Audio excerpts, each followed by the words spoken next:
그래서 이사야서에서 이렇게 얘기를 했습니다. 이사야서 50장 보시겠습니다. 이사야서 50장 10절.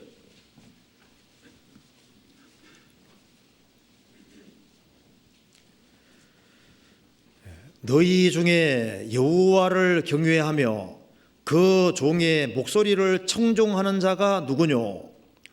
흑암 중에 행하여 빛이 없는 자라도 여호와의 이름을 의뢰하며 자기 하나님께 의지할지어다. 너희 중에 여호와를 경외하며 그 종의 목소리를 청종하는 자가 누구뇨?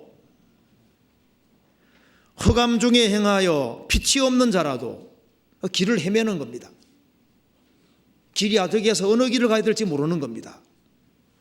흑암 중에 행하여 빛이 없는 자라도 기댈 때가 있는 겁니다. 하나님은 살아계시기 때문에 여호와의 이름을 의뢰하며 자기 하나님에게 의지할지어다.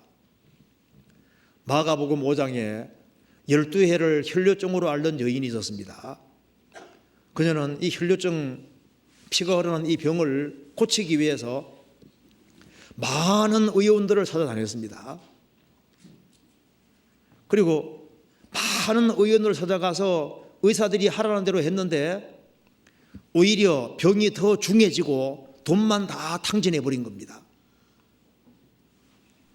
그래서 어느 날 예수님에 대한 소문이 들립니다. 그래서 그녀가 예수님 쪽으로 가서 예수님 겉옷자락을 만져서 혈뇨근원이 나았잖아요. 많은 의원들을 찾아갈 것이 아니라 그냥 직접적으로 예수님께로 직접 나아가는 것이 가장 현명했던 겁니다. 우찌무라 간조가 쓴 구한록이라는 책이 있습니다. 읽어본 분도 많이 있을 겁니다. 구한록.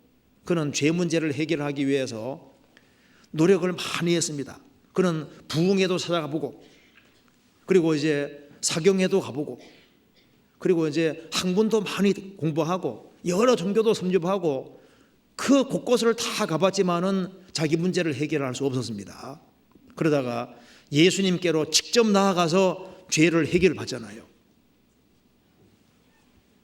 자, 길이 막막할 때 불신자들도 직접적으로 예수님께로 무조건 나아가는 게 현명합니다. 예수님 말씀하시기를 내가 곧 길이요 진리요 생명이니 나로 말미암지 않고는 아버지가 올 자가 없느니라. 수고하고 무거운 짐진 자들아 다 내게로 오라. 내가 너희를 쉬게 하리라. 어떤 교파에게 오라고 한 것도 아닙니다. 교회당 앞까지 오라고 안 했잖아요. 내게로 오라. 예수님께로 직접 나오라고 말씀하신 겁니다. 자, 구원받은 이후에도 인생에서 황당한 일이 벌어집니다. 그럴 때 이제 자기 원칙이 흔들리고 이 길이 막막한 거예요. 그때 우리가 어떻게 처신을 해야 되는지를 우리가 욥기에서 배울 수 있는 겁니다. 자, 길이 아득할 때 어떻게 해야 될까요? 먼저 하나님을 떠올려야 되는 거예요. 하나님. 욥은 지금 큰 시련을 당한 상태에서도 하나님에게 둘러싸여 있다. 여전히 고통 속에서도 하나님을 떠올리고 있잖아요. 욥은 하나님에 대해서 많은 것을 아는 사람이지만은 자기가 하나님에 대해서 알았던 것에 대해서 원칙이 조금씩 흔들리고 있는 겁니다.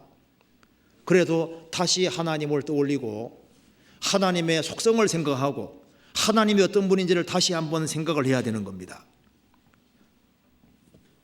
예수 그리스도는 어제나 오늘이나 영원토록 동일하시니라.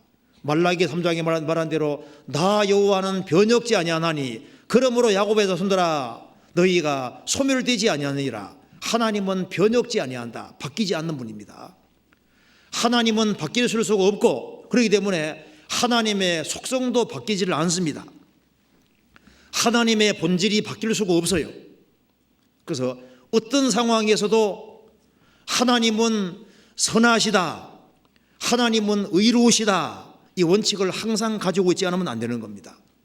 하나님은 선하시기 때문에 선을 행하시고 의롭기 때문에 의만 행하신다는 사실을 어떤 경우에도 그걸 확고한 기초로 가지고 있어야 되는 겁니다. 너무나도 큰 어려움을 당하면은 그 근본 기초가 흔들릴 수 있는 거예요. 하나님은 절대 바뀌지 않는다는 사실을 알 필요가 있는 겁니다. 자, 시편 119편 보시겠습니다. 자, 제일 먼저는 하나님과 하나님의 속성을 떠올릴 필요가 있습니다. 시편 119편 68절.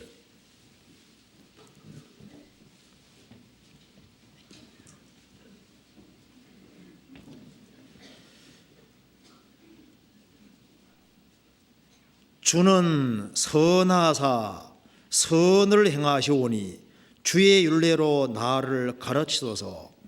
하나님은 본질적으로 선하신 분이고 영원히 선하신 분입니다. 하나님의 본질이 바뀌지 않습니다.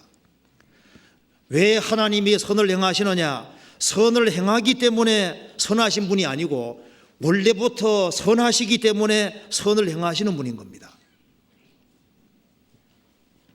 착한 일을 한다고 해서 선한 것이 아니고 하나님은 선하시기 때문에 선을 행하시는 분인 거예요. 그리고 항상 선을 행하시는 분인 겁니다. 시편 11편 보시겠습니다. 11장 7절.